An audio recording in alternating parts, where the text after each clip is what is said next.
sea que antes de que quiera apagar el celular. Muy buenas tardes. La editorial de la Universidad Estatal a Distancia les da la más cordial bienvenida a la presentación de novedades de narrativa en el marco de la Feria Internacional del Libro Universitario. Agradecemos a las personas que nos están siguiendo en la transmisión y que nos acompañan aquí en la feria. Vamos a tener las novedades de narrativa de la autora Ángela Arias Molina con su novela Réplicas, Guillermo Barquero con su novela Ado y Cristóbal Montoya Marín con su novela El mensaje de los héroes, por cierto, novela que fue finalista en el Premio Nacional de Narrativa Alberto Cañas. Esta actividad va a ser moderada por el escritor Fabián Coto y bueno, les damos la más cordial bienvenida. Muchas gracias por estar aquí y les cedo la palabra a Fabián. Muchas gracias, Daniel. Muchas gracias a quienes nos ven de manera remota, a quienes nos acompañan acá también presencialmente. Muchísimas gracias. Estamos en un espacio muy lindo. Yo ahora que llegué, recién llegado, venía un poco atribulado porque el Uber me dejó por un lado la cosa, tuve que subir y no me había percatado del maravilloso espacio que tiene acá la Universidad Nacional. Es de una belleza extraordinaria, de una gran comodidad. Y yo ya ahora quiero que todos lo hagan acá. Así estoy de enamorado del espacio. A mí me alegra mucho y quiero agradecer también a la editorial de la Universidad Estatal a Distancia, editorial con la que, por cierto, me inauguré. Esto es una odiosa autorreferencia, yo lo sé, es de muy mal gusto hacer autorreferencias, pero ¿de qué voy a decir? Editorial con la que me inauguré y editorial con la que publiqué mi último libro. Esto nada más lo digo, repito, es odioso, lo sé, es autorreferencia, lo sé, pero lo digo para expresar, para reafirmar el cariño y el vínculo que me unen con esta institución, que si no me equivoco sigue siendo la editorial con mayor producción en todo Centroamérica. No es poca cosa, eso no se lo brinca un sapo, como decimos en Cartago. También me alegra mucho estar acá en ocasión de conversar con estos autores, con esta autora, con estos dos autores, acerca de tres obras que me gustaron muchísimo. Yo sé que esto también puede parecer un lugar común, diciendo me gustó mucho, pero yo creo que se vale. En un momento donde prevalece tanto cinismo, donde prevalece esta actitud soberbia, de negar la sorpresa y negar el reconocimiento, yo creo que vale la pena recordar que se vale decir me gustó mucho lo que leí y me gustó mucho saber que gente con la que coincido espacial y temporalmente está haciendo cosas tan lindas y tan interesantes. Leí Ado de Guillermo Barquero, de Memo, a quien conozco desde hace mucho tiempo, que me pareció, ahora vamos a conversar sobre algunas cositas que me parece que serían muy interesantes de destacar. Pensé en algún momento en la vorágine y me gustaría que hablemos de eso después. Memo, leí Réplicas de Ángela Arias, a quien recién conozco en persona y me sorprendió felizmente tu libro, tu novela. Hay unos temas que también me gustaría que abordemos ahorita, si estás de acuerdo, Ángela.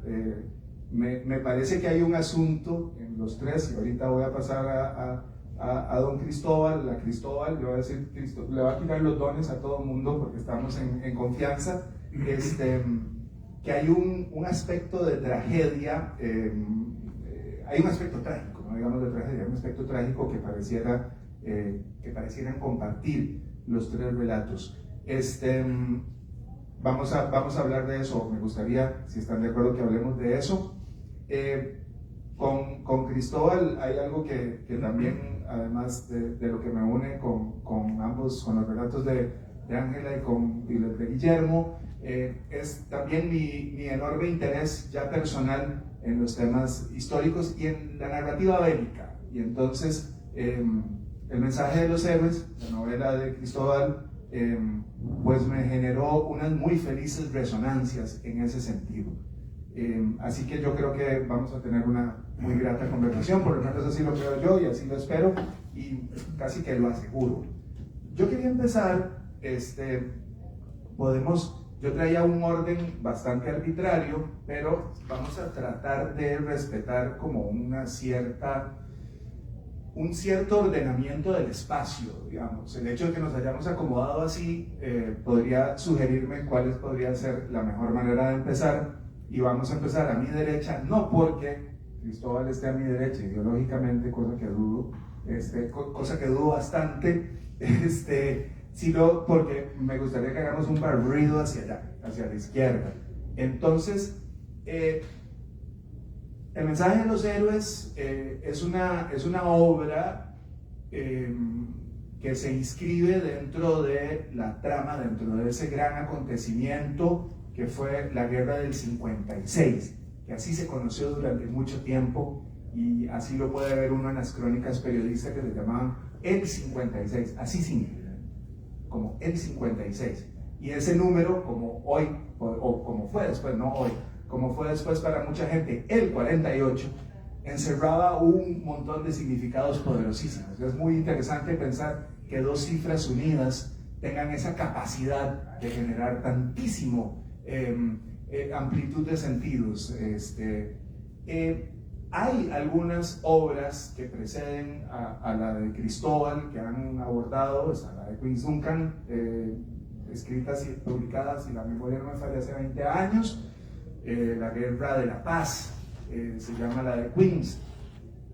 Yo recuerdo también que en algunos de los relatos de don Luis Doble Segreda hay referencias marginales, no en un sentido argumental ni simbólico, sino marginales dentro de la trama central de los relatos. Recuerdo que Penao, ese personaje famoso y entrañable de don Luis Doble Segreda, por el amor de Dios, había participado en la guerra del 56 y contaba un montón de chismografía muy divertida acerca de aquellos personajes. Sí, a mí lo que me parece muy interesante es por qué nos costó tanto del 56 en adelante escribir respecto al 56. Bueno, por supuesto que está Manuel Argüello Mora, digamos, o sea, que tiene esa obra crucial. ¿Por qué nos habrá costado tanto, Cristóbal? Empecemos por ahí. Sí, muchas gracias, y gracias a la UNED también, porque la verdad que ha sido maravilloso conocer el trabajo de esta editorial. Y la pregunta suya, yo me la hice cuando había terminado. ¿Qué es esto? Pues he escrito mucho. Me acordé de una obra de don Carlos Gallino sobre la caída del águila. Pero en realidad la trama de la primera parte de la guerra del 56 como que nadie la había tomado. Ahora, yo creo que me tocó hacerlo porque había un asunto personal. Era mi bisabuelo en la novela, un personaje real con el que yo empecé a conocer cuando tenía 5 o 6 años, que mi mamá me contaba que su abuelo había estado en la batalla de Rivas. Marín, el capitán Marín, exactamente. Y yo jugaba en las almohadas de mis papás, tirado de panza, disparando, imaginándome al capitán Marín.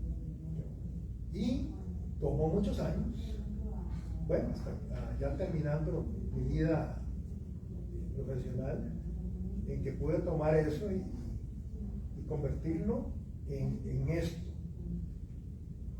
de lo cual no soy el autor.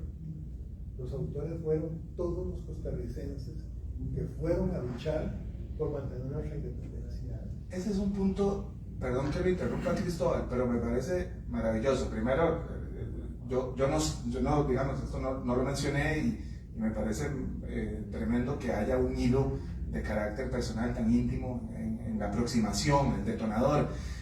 A mí me hacía gracia recordar cómo hace unos años, y perdón por esta grosera referencia coyuntural, cuando hace unos años estaba aquel proyecto de un alcalde Josefino, que ya hoy un poco caído en desgracia, que querían hacer una serie de obras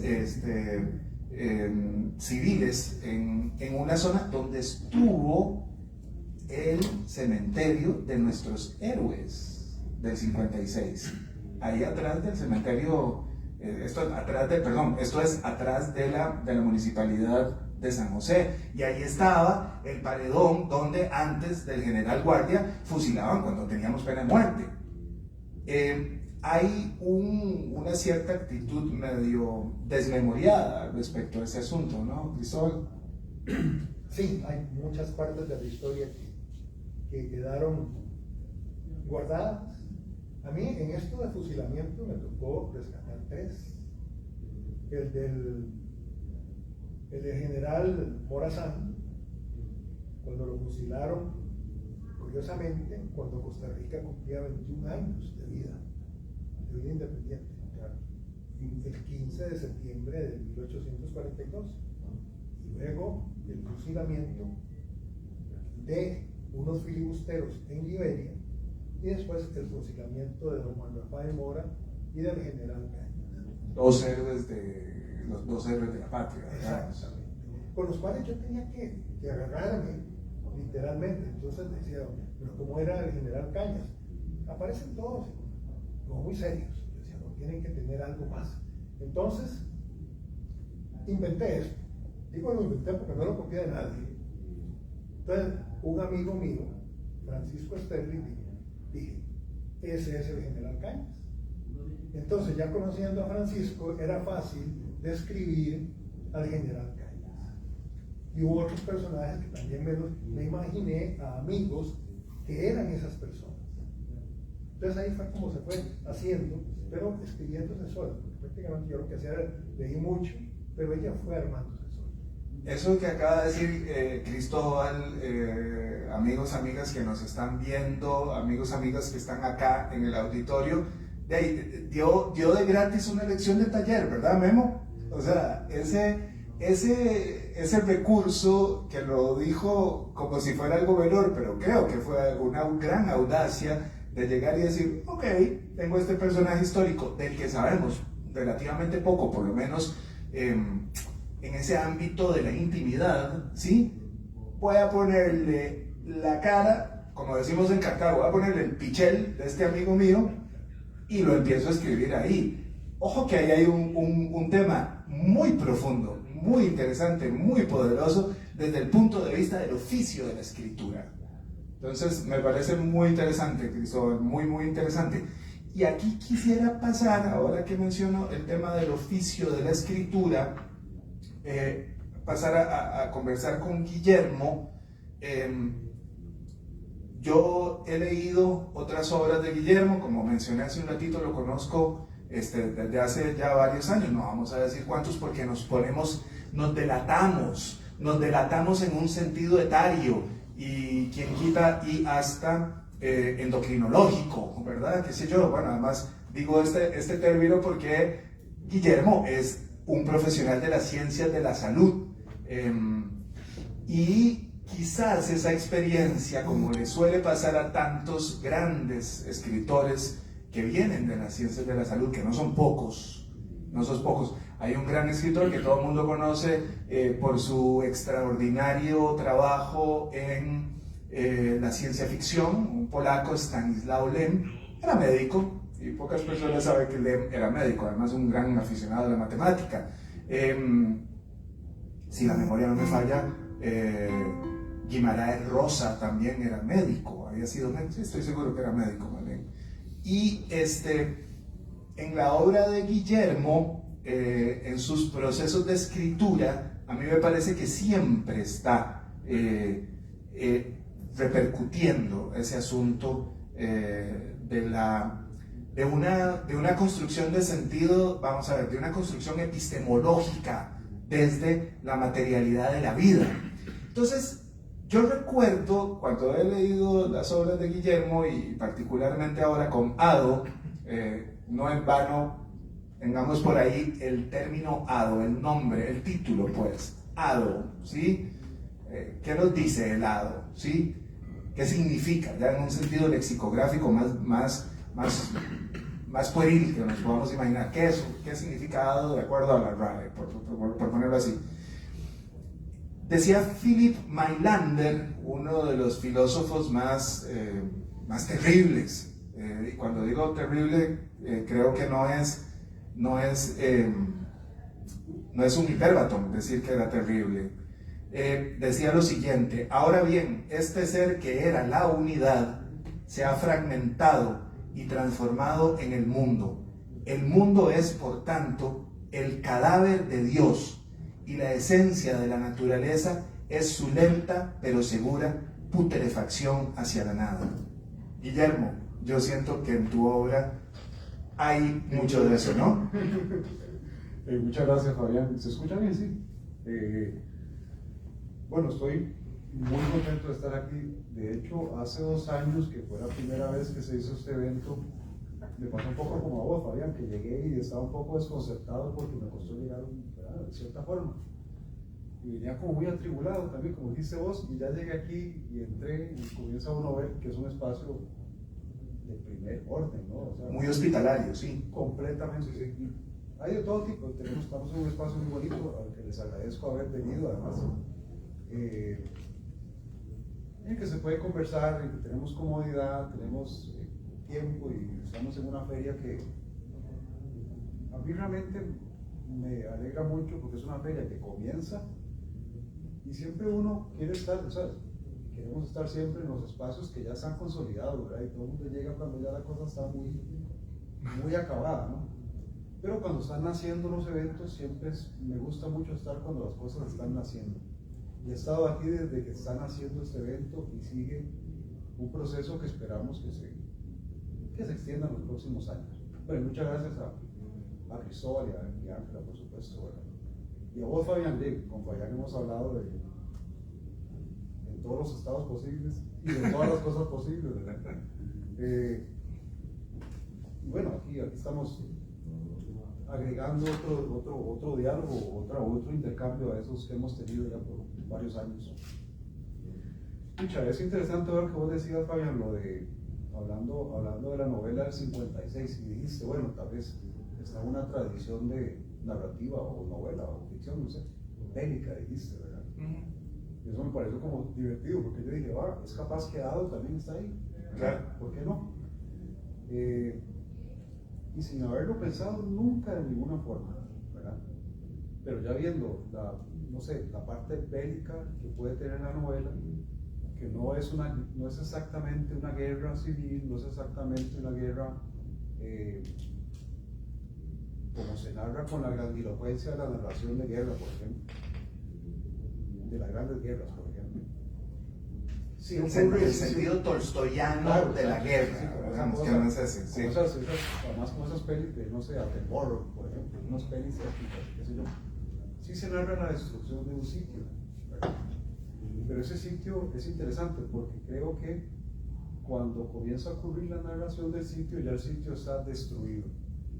O sea, ya hace parte de que la destrucción no es como esa novela en la que nos está narrando cómo llega a generar algo, por ejemplo, sino que ya eso que es ese evento, no sé, liminal ya sucedió, ¿verdad? O sea, ya la ciudad de esta novela está destrozada. ¿Qué es eso que digo? Ciudad destrozada se repite ahí veces, ¿no? O sea, esa expresión se repite muchísimas veces. Ahora, es importante el título de cierta forma, porque bueno, el título a veces nos pretende decir por dónde va una propuesta, ¿no? Y hubieras quedado, es una palabra, sí, puedes definirla como la define, no sé, como una definición más general o específica, dependiendo de dónde vengas, como destino, ¿no? Como algo que ya está escrito en algún lugar, que va a pasar de cierta forma. Yo específicamente, no sé si lo tomé de ahí, pero hay un libro que es un clásico de las letras, ¿cómo decirlo?, del español un poquito antes de que fuera español, ¿verdad? De lo que llaman el iberromance y proto-castellano tal vez, que es el libro de Alexandria. O sea, que es el libro que narra la vida de Alejandro Magno. Ese libro repite muchísimas veces el mal fado. Cuando fado se decía fado. El malhado, Exacto. claro, malhadoso, Exacto. incluso como adjetivo, malhadoso. Exactamente. Entonces él pone el fado, el malfado, malfadado. O sea que prácticamente cuando hablamos de Alejandro Magno en ese libro, ya nos estaba diciendo que iba a haber una destrucción al final de cuentas. Algo iba a pasar. Y en esta novela ya, como les digo, el mundo está destruido. Y ese personaje que está ingresando a la novela, una y mil veces topa con el mismo escenario del mundo que se está destruyendo. Bueno, ¿y cuál es la forma más, ahora que decimos de la parte biológica y demás? Yo esto solo puedo entenderlo de una manera, porque así fue como lo escribí. Que el fuego siempre es uno, ¿no? El fuego siempre es el mismo, y uno siempre, si hay algo que uno va a hacer cuando hay un incendio, es quedarse viendo al fuego siempre. O sea, uno no puede nunca renunciar a ver el fuego, porque es una cosa que, aunque siempre se ve igual, es como el arcoíris, ¿verdad? Puede haber 50.000 Hechiza, tiene una Bueno, capacidad de tiene que hechizo, verlo. sí. Como, Sí, sí. tengo que ver el fuego, ¿no? ¿Y por qué tengo que ver el fuego? Bueno, puedo ver el fuego como ese fuego de Bachelard, es la llamita, ¿no? De la vela. O puedo ver el gran fuego, que es el fuego del cataclismo, ¿no?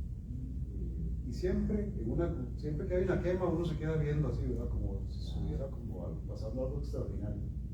Y lo hemos visto mil veces, sabemos cómo es el fuego, pero el fuego siempre es diferente.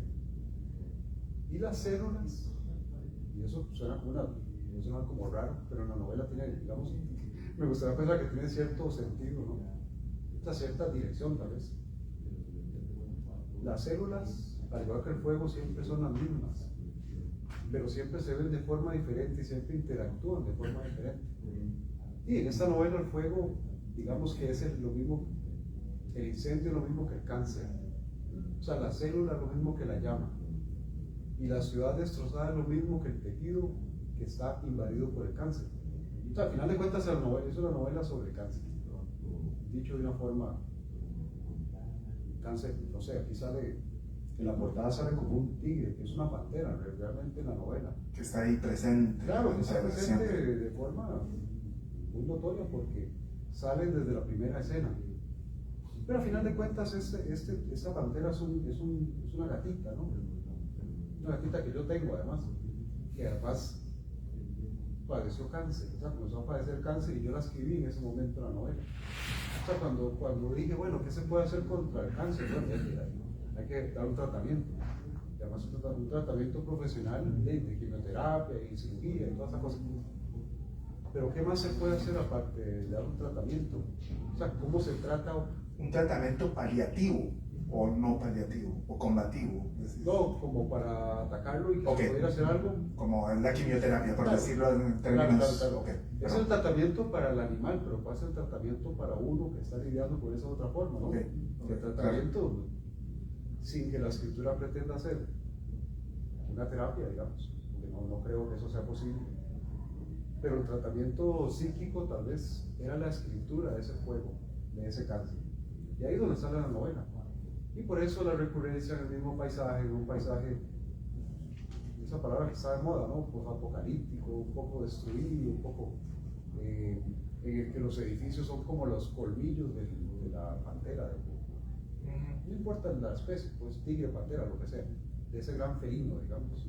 Ese edificio es una gran... Es un canino de un Claro, es un colmillo, canino gigante. ruinoso hay también. Un montón de fuego alrededor. Claro, Por ahí, un canino cariado, si se quiere, ¿verdad? También. O sea, arruinado totalmente. Claro. Arruinado por el fuego y arruinado por el cáncer, ¿verdad? De cierta forma. Esa es como la materia prima del libro. Ahora, que a partir de eso se pueda hacer una historia eso es lo que yo, no sé si traté de hacerlo, realmente no traté de hacerlo. O sea, traté de exponer un estado más que de hacer un hilo narrativo que llegara hacia algún lugar. Porque bueno, pero el libro está, y ¿cuál? eso es yo creo que es algo feliz. Sí. Claro. Sí. Y bueno, ¿y a cuál lugar termina llegando el fuego? Siempre, bueno, el fuego termina llegando a más fuego, pero termina llegando al final a algo tiene que pasar, hay cenizas y hay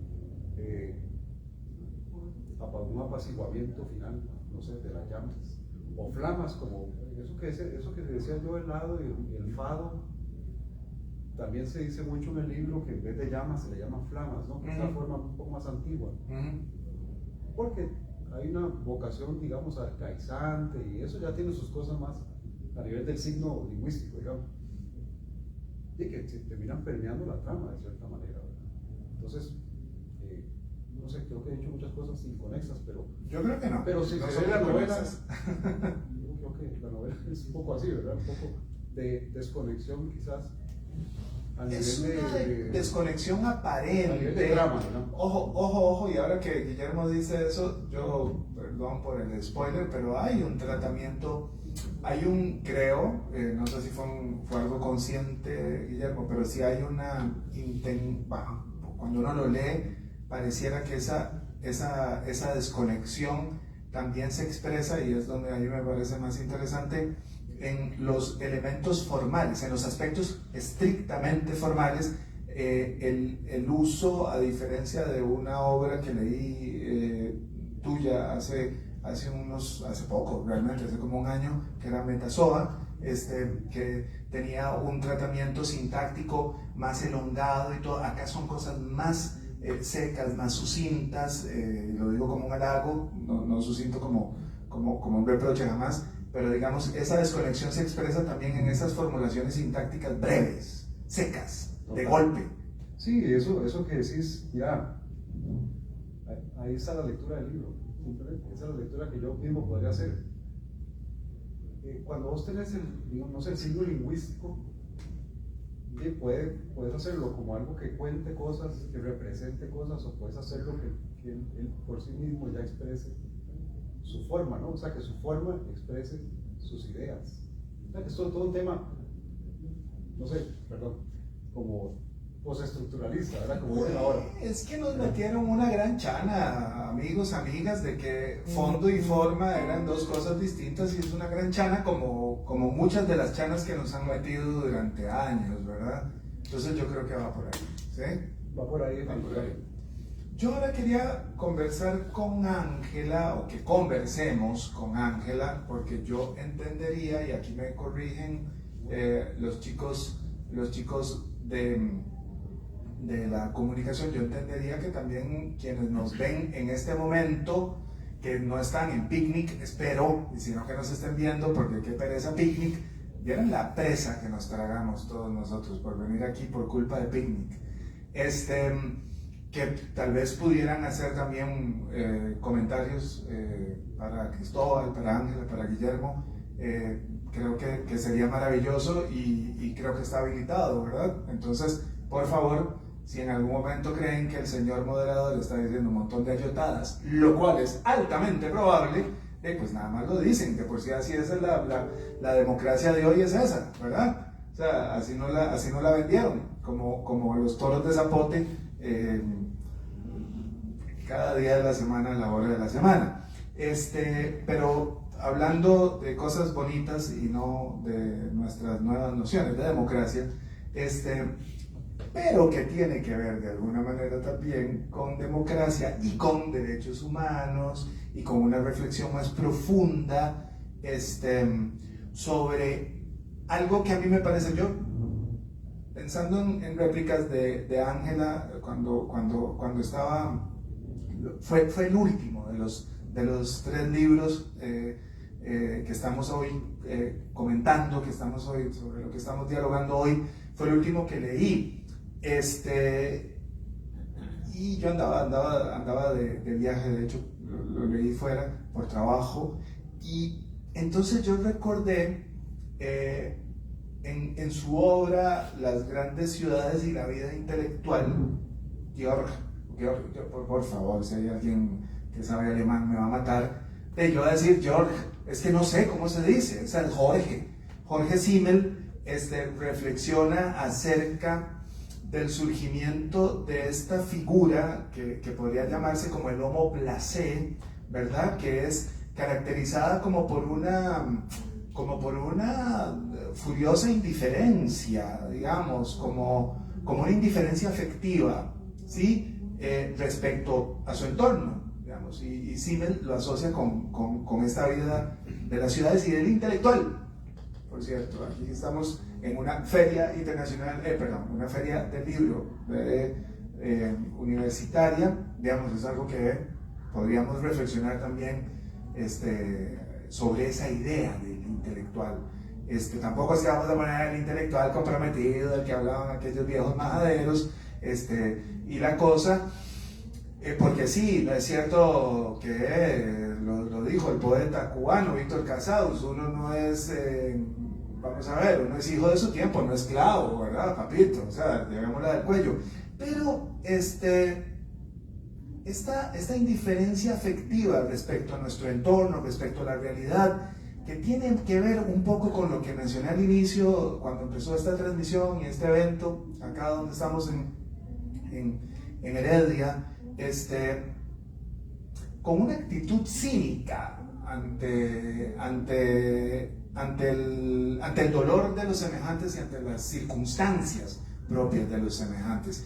Robert Musil, que es un carajo carguísima, nada más puedo decir eso, en El hombre sin atributos lo representa bastante bien, ¿verdad? Nuestra narrativa de los 80, 90, yo creo que se comió ese verso, uy, qué cínico, entonces se construye una voz narrativa que es súper cínico, y eso, uy, regularmente maes, regularmente hombres, la cosa, que se la saben todas y están hablando como si fueran, qué sé yo, no sé, como si fueran protagonizados por no sé, por todos estos, o sea, de no sé, de un Johnny Depp a, qué sé yo, a Clark Gable, o no sé, no, Clark Gable no, a ¿cómo se llama este otro carajo? Como un Bogart, exactamente, sí, esa actitud de Bogart, como, ay, ¿qué? No sé qué refiriendo, sabemos todo, pero tenemos una actitud súper cínica ante la vida.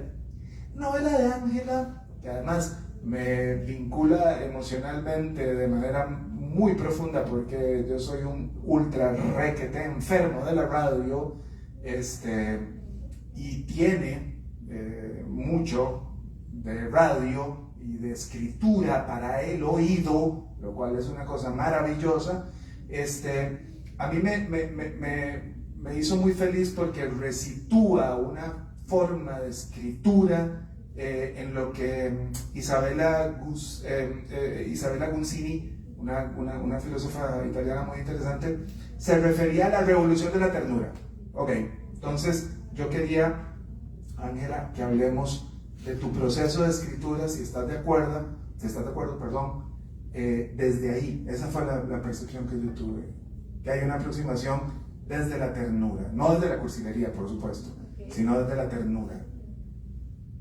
No me lo había planteado, francamente, desde la ternura. Yo no me considero una persona tierna, entonces esto me toma por sorpresa. Bueno, pero lo que estoy, o sea, yo lo que planteo es el proceso de lectura, digamos, que es lo que suscita. Eso es distinto a tus intenciones. Bueno, que es vacilo en verdad, porque siempre se dice que una vez que ya el libro está publicado ya no es de la persona autora, sino que es de la persona lectora y de lo que la persona lectora va a interpretar de ese libro. Entonces, eso sí es interesante. Lo que sí puedo decir es que, si bien es cierto, yo soy periodista, soy productora audiovisual y me especializo en la producción radiofónica, y esta novela primero nació como una radionovela que sí se transmitió, que ganó incluso premio en el Colegio de Periodistas aquí en Costa Rica. En realidad, a mí siempre lo que primero me ha llevado, la primera pasión que mueve mi corazón es la escritura en sí. Nunca se me habría ocurrido decir de que mi escritura es muy radiofónica, pero me gusta esa idea. Claro, pero vamos a ver, lo radiofónico es escrito también, digamos, o sea, si lo entendemos como una cosa amplia, está la escritura pensando en la palabra, no en el escribir en el sentido más riguroso, sino la palabra, ¿verdad? Nunca lo había pensado de esa manera, o sea, no tengo palabras, porque ni siquiera sé cómo. Bueno, pero hablemos de ese proceso es lo que a mí me parece que podría ser muy interesante conversar, es esa aproximación también a los elementos que vos revelás ahí, vinculados a poblaciones marginales o marginadas más bien, poblaciones vulnerabilizadas, y ahí era donde yo decía que la voz con la que se aproxima tu escritura, creo que hay una perspectiva, o vamos a ver, un enfoque desde la ternura. Así lo sentí yo, capaz si no sé, digamos, pero hablemos tal vez un poquito de eso, si estás de acuerdo. Claro, creo que en realidad Réplicas es una novela como excepción de entre todo lo que yo he escrito. Yo he escrito bastante, pero casi no he publicado. Réplicas en realidad es mi segunda publicación, es como la primera, y no sé si será la única publicación de realismo social, decirlo de alguna manera. No lo sé. Yo tengo una notita sobre eso, pero ahora lo hablamos. Vale. Y lo tengo aquí, vas a ver lo que dice realismo social. Realismo social, sí. Bueno, ok, seguí. Es que no sé, pero seguí. Lo que ocurre con Réplicas es que creo que es como una suma de varios factores dentro de mi vida. Por un lado, claro, sí, la producción radiofónica. A mí se contactaron conmigo de parte de un festival internacional que era sobre la inclusión, que querían hacer una película para personas con problemas de visión, para personas ciegas. Entonces, para hacer esta película auditiva, como le llamaban ellos en ese momento, decidieron hacer algo para radio, como una radionovela. Y al mismo tiempo que yo ya me están contactando para hablar de estas poblaciones que son diversas, porque no es solamente para personas con discapacidad visual, también el festival estaba pensado, qué sé yo, para un público LGBTIQ, ¿verdad? Para poblaciones diversas y vulnerables. Es que yo también trabajo para la Cátedra de Trabajo Social de la UNED, y dentro de este alcance profesional que yo he tenido, he aprendido mucho sobre poblaciones vulnerables, y creo que eso me ha dado cierta sensibilidad e interés para tratar estas historias, lo cual en sí mismo es complejo, arriesgado, y también se puede caer en irresponsabilidad, porque sea como sea, yo podría formar parte de una comunidad vulnerable, pero no de todas las comunidades vulnerables que estoy retratando en esta novela. Por ejemplo, sí, yo hablo de personajes LGBTIQ, precisamente de una mujer trans. Yo no soy una mujer trans. ¿Cómo se habla de una mujer trans? Hablo de una persona en silla de ruedas. Yo no soy una persona usuaria de silla de ruedas, aunque fui criada por una persona en silla de ruedas, entonces ese sí es un tema un poco que me toca un poco más el corazón. Tal vez ahí sí hay algo de ternura. Yo no soy una persona adulta mayor, pero sí he visto negligencias a personas adultas mayores, precisamente mis abuelos, tíos míos que no cuidaron de mis abuelos y le dejaron ese trabajo a mi madre. Y yo sí soy mujer, ¿verdad? Y sí he vivido violencias por ser mujer, pero no he sido una mujer embarazada que sufre violencia doméstica a manos de su esposo. Entonces ahí hay todo un segmento de responsabilidad que hay que tenerle mucho cuidado, y por eso creo que tenía este interés y esta también responsabilidad de trabajar estos temas siempre, pero también de la mano de personas profesionales.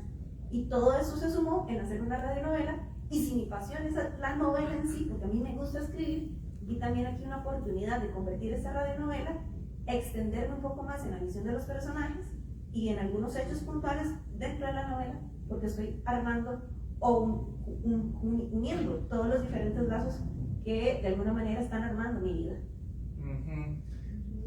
Pensemos en eso del realismo social, Adelante. digamos, que me parece interesante. Yo lo tengo y aquí para que veas, y bueno, quienes nos ven por streaming van a tener que creernos, ¿no? Y quienes están aquí en el auditorio también, porque yo creo que ninguno tiene la vista de la vida, pero mira, yo aquí tengo realismo social, aquí lo tengo. Ahí lo veo. Como, o sea, para que vean, ¿ah? Digo, y no fue que lo puse ahorita, ¿ah? Porque vamos a ver, todo esto, hubo una requete en la historia de la narrativa, hubo una respuesta furiosísima al mandato del realismo social, entendido, ojo, como un componente estético de un proyecto ideológico, ¿ah? ¿Verdad? Eso era cuando Stalin llegó y se reunió con los escritores y les dijo: ustedes son ingenieros del alma. Así lo definió. Esa es el gran posicionamiento, es el copy. Si nos ponemos a pensar como en publicidad, es como un copy, un social copy, lo ponemos en el hashtag. Si Stalin hubiera sido buenísimo haciendo publicidad, hubiera sido, Sociales. hubiera sido el mejor community manager o sea, lo tendrían las empresas más caras del mundo, o sea, lo tendría Facebook, lo tendría. Zuckerberg hubiera contratado a Stalin. Dice, los ingenieros del alma, ojo, digo, está buena, o sea, es una gran metáfora, ¿no? Imagínense hashtag ingenieros del alma, ahora se lo vamos a proponer en la UNED. ¿Qué les parece? Pero había una cosa como muy ideologizante. Entonces yo no sentí tu libro como algo ideologizante pensando que el realismo social, o sea, tenía esa connotación. Yo, por cierto, había escrito, perdón que siga con las odiosas autorreferencias, un texto que me valió más de una, voy a decir una mala palabra, me permitís, Ana Carolina, sí, más de una puteada, bastantes puteadas, que se llamaba el realismo pipi aquí en Costa Rica, donde lo que yo planteaba era justamente que había una aproximación a las tramas donde no había problemas sociales de ningún tipo. Entonces, en tu libro yo percibo que hay, felizmente, eso es una cosa que yo celebro, que hay vamos a ver, se expresan esas contradicciones tan poderosas que hay tan furiosas, tan terribles, tan desgarradoras que hay en nuestra sociedad. Pero yo no siento que estén orientadas por un principio ideológico ideologizante, sino que yo siento, ahí va mi tema, pero ¿por qué no te gusta la palabra ternura, Ángela? Yo siento que no te gusta. No sé si me gusta es lo una que broma. Bueno, esto con la parte de la ideología, claramente Sí. yo tengo una ideología, yo creo que todas Y las todo personas, el mundo, ¿verdad? claro. Tenemos alguna ideología, pero precisamente ese fue un reto, porque yo sentí que la novela, esta particularmente, me estaba quedando muy panfleto, y eso era algo que a mí me preocupaba mucho. Yo creo que no lo es un panfleto. Bueno, pues eso es un alivio, porque sí estaba muy preocupada al respecto. Sí, pero es que mi alegato es que no es realismo Me socialista. alegra, me alegra mucho entonces que no sea un panfleto, pero sí me interesaba a mí representar como estos tipos de violencia y ojalá llevar a la gente a pensar en que todos recibimos violencia y todos ejercemos violencia hacia otras personas. Eso a mí sí me interesaba que quedara claro, ¿verdad? Porque creo que los seres humanos, los costarricenses, somos súper contradictorios, ¿verdad? Somos víctimas, tal vez no nos gusta creernos víctimas y tampoco nos gusta creernos victimarios. Y creo que esa es la parte como más importante, reconocer que estamos victimizando a la gente, que le estamos haciéndole daño por medio de discriminaciones que tenemos muy normalizadas. Y eso era algo que yo sí quería tratar aquí en la novela, que como cuando formamos parte de estas comunidades, digamos, a mí no me gusta pensarlo, pero yo, al ser mujer, yo sé que yo soy parte de un grupo vulnerable, o sea, yo ando siempre gas pimienta porque yo sé que en cualquier momento alguna vez me puede jalar del brazo, intentarme meterme un carro y robarme simplemente porque le dio la gana, ¿verdad? Entonces, no me gusta pensarme así, pero yo sé que soy parte de una comunidad vulnerable, pero al mismo tiempo yo también sé que yo puedo vulnerabilizar a otras personas simplemente porque tengo normalizadas desde la infancia un montón de conductas violentas que es mi responsabilidad además pensar en ellas, meditar en ellas, pero no quería caer tampoco en la parte de un panfleto de tengo que enseñarle a la gente a pensar por sí misma, de que eso está mal, no quería hacer eso. No, yo creo que no. Ahora que mencionas eso, yo creo que es algo que cruza los tres relatos y lo llevo acá, y no sé cómo, pues no estamos de tiempo ya como a punto de cerrar, entendería, pero a mí me parece que con eso que mencionó Ángela nos permite reflexionar sobre la manera en la que nosotros, y en el caso particular de ustedes tres, como escritores, como escritora vos, Ángela, en el caso de Cristóbal es todavía más evidente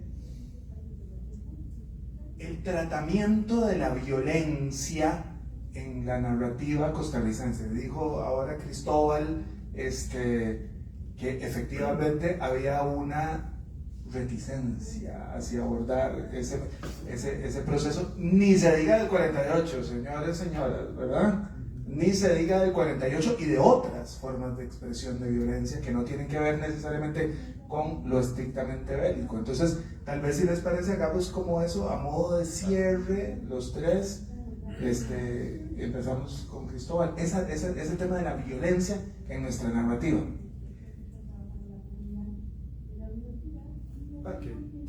O sea, sí, pésimo moderador, ¿eh? Bueno, eso es un cierre que me gustaría intentar, pero quiero tocar un punto antes. Guillermo, en tu libro que no he leído, es que siempre se va a encontrar con ese juego. Ok. Me recuerdo también el fin de 100 años de soledad, cuando dice, porque los pueblos condenados a 100 años de soledad no tendrán una segunda oportunidad en la historia. Entonces ahí se tiene que destruir Macondo.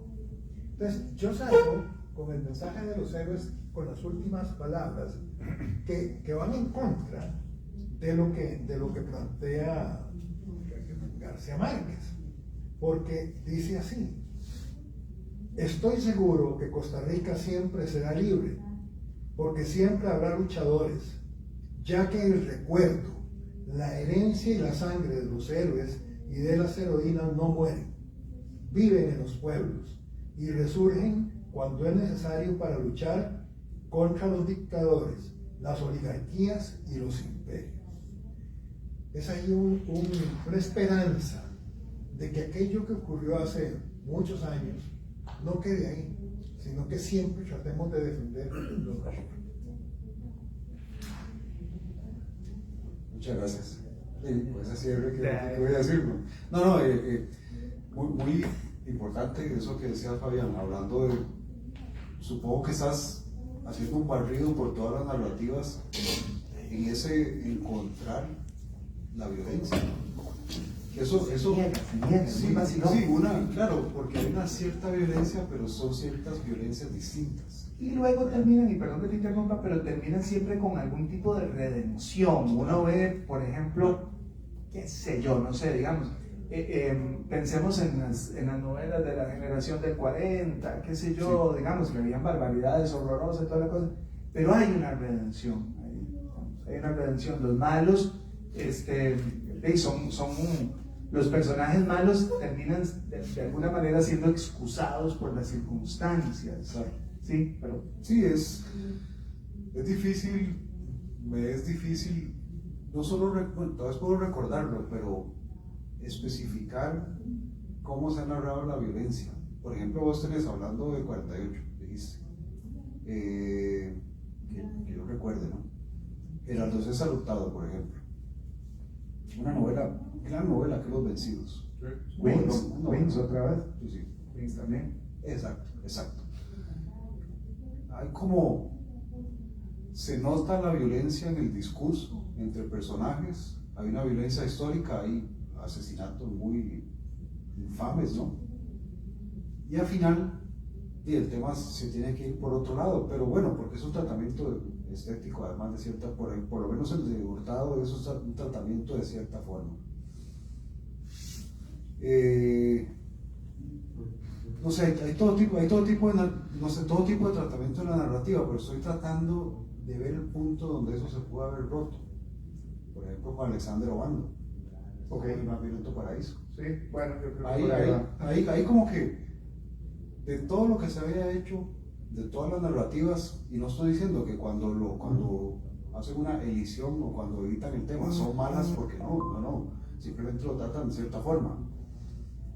Pero habían renunciado a lo que vos decís, cuando hay cosas históricas o no, a decir, hay violencias reales y violencias como muy palpables. Pues las violencias, perdón que te interrumpa, que es algo que vos tratás, o las violencias propias de las dinámicas de la naturaleza, que eso Max Jiménez sí lo tenía, cuando pone que chunguero agarrando ese güey y lo mata a chuzazos, a garrotazos. ¿Verdad? Bueno, Max Jiménez es un buen ejemplo de la violencia en la que no se reúne. Una sevicia, digamos, Sí, es que no solo es violencia, hay como una sevicia, ¿verdad? Digamos, y a mí me parece interesante y por eso creía que podía vincularlo con tu trabajo, y es el tema del ámbito de la naturaleza. Claro. Digamos. Y no, con esto no estoy diciendo que sean como las denuncias por las barbaridades en los ecosistemas ni nada, sino la propia naturaleza como algo que es también violento, ¿no? Sí, la naturaleza es inherentemente violenta, pero es que así son los mecanismos evolutivos. O sea, el mecanismo evolutivo que te está diciendo que hay ciertas partes de un cuerpo que deben utilizarse para cierta función. Y esa función a uno a veces le parece terrible. Y a la naturaleza le parece lo que tiene que hacer. Muy funcional. Esto es enteramente funcional. Además, cuando vos tratas de limar un poco esa aspereza, lo que uno entiende como aspereza, es cuando la naturaleza falla. Claro. Cuando vos la estás llevando al fallo. Claro. Y la estás arruinando. Claro. Entonces, no me gusta que eso esté pasando y todos los días vemos y yo paso viendo memes y cosas, ¿no?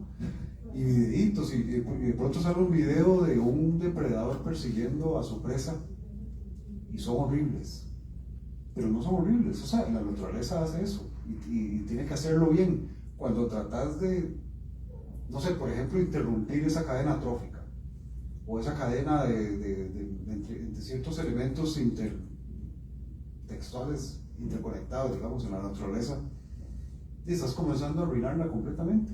Como perdón, voy a decir, Ana Carolina me va a disculpar otra mala palabra. No, no es mala palabra, como el idiota de Mao Zedong cuando se le ocurrió matar a los gorriones porque se estaban comiendo las cosechas, ¿verdad? Y entonces eso provocó un seriosísimo problema de luego de polinización y la cosa de la hambruna, ¿verdad? Sí, entonces esos son mecanismos truncos que si truncas...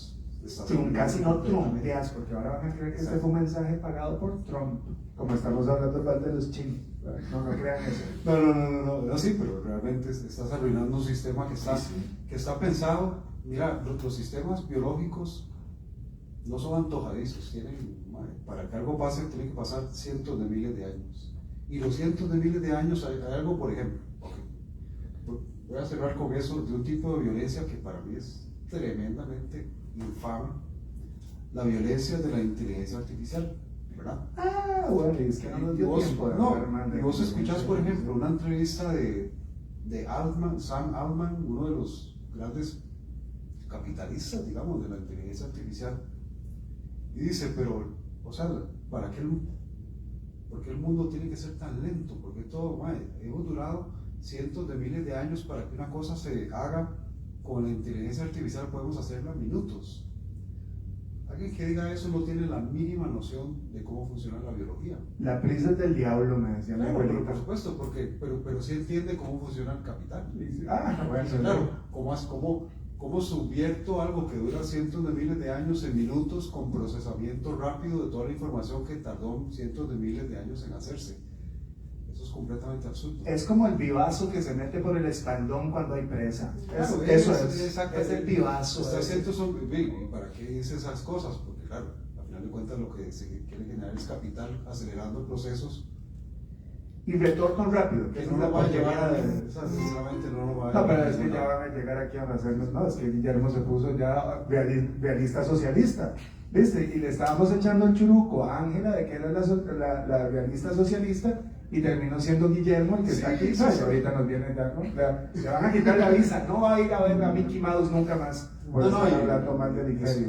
No, y increíblemente esas son formas tremendamente violentas.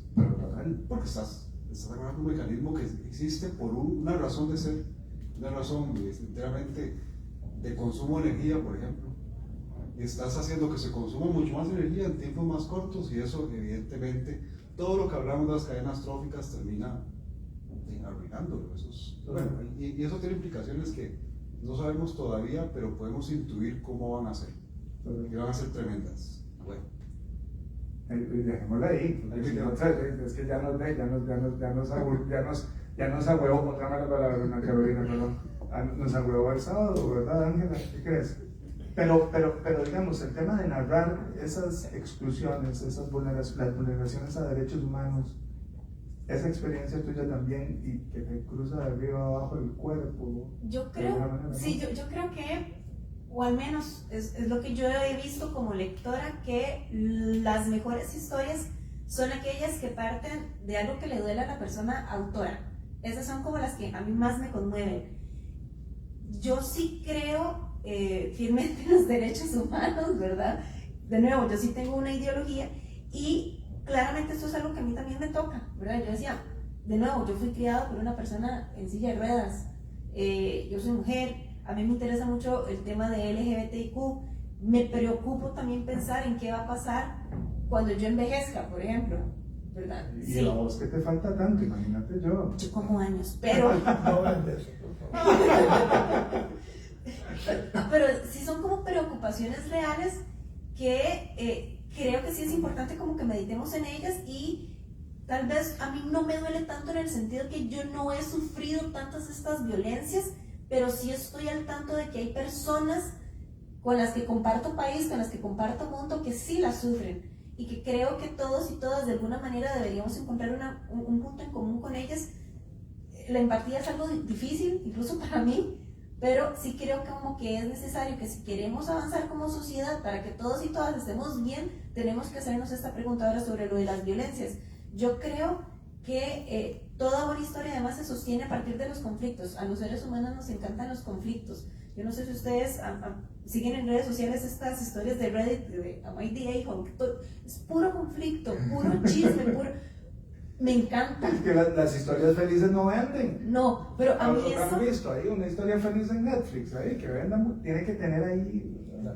O sea, todos estos conflictos, de alguna manera, como seres humanos, no sé si es por maldad, no sé si es por supervivencia, nos llaman mucho la atención. Y creo que el conflicto de la violencia es también de lo que más mueve, porque aún si no somos víctimas de violencias y somos más bien las personas que violentamos, la ficción es una manera de acercarnos a ellas y también de prepararnos psicológicamente para enfrentarlas. Pero total. Ajá. Total. Bueno, el gobernador de el jefe de policía de un municipio en México, yo siempre cuento esta historia, el carajo se le ocurrió una cosa maravillosa, iba en lo que está diciendo Ángela, y era, vamos a agarrar a los policías y les vamos a dar talleres de lectura. Bueno, ¿qué vas a estar haciendo eso, idiota, la cosa? Yo no sé qué hacer. No, esta gente está obligada a arriesgar su vida permanentemente en pos de los intereses de otros. Necesitan una estructura de valores éticas muy sólida, la cosa. Entonces decía, la mejor manera de hacerlos vivir vidas al límite y de desarrollar una actitud empática es la lectura. Es la lectura, sí, la literatura. Es lo que están diciendo vos. Exactamente. Bueno, esto me hace recordar también lo que dijo Ángela, y yo creo que Ana Carolina ahí me estás torciendo los ojos, y tenemos que cerrar, ¿verdad? Carlos dice que no, que sigamos. Carlos dice que no. Bueno, no, es que, puchica, yo estaba esperando así un cierre que era así como la novena de Beethoven, así con el coral, ¿verdad? Así, y era lo que decía Atahualpa Yupanqui, el gran Atahualpa Yupanqui, sobre lo que menciona Ángela, que es lo que estaba diciendo sobre el tema de la empatía, que es una palabrita con un gran poder, ¿no? Digamos, dice Atahualpa que alguna vez estaba en la pampa y la cosa, con estos señores payadores, y que un gaucho le pregunta a otro, ¿qué es un amigo? Y que el gaucho se quedó así pensativo, le pegó una calada al cigarro, cuando antes se decía calada, uno le decía, ¿qué? ¿Cómo le dice uno? Una jalada, exacto, una jalada le dice uno, le decíamos, cuando se podía fumar, pues ya no se puede fumar. Y decía, ¿qué es un amigo? Es uno mismo con otro pellejo. Qué lindo. De ahí. ¿Qué más?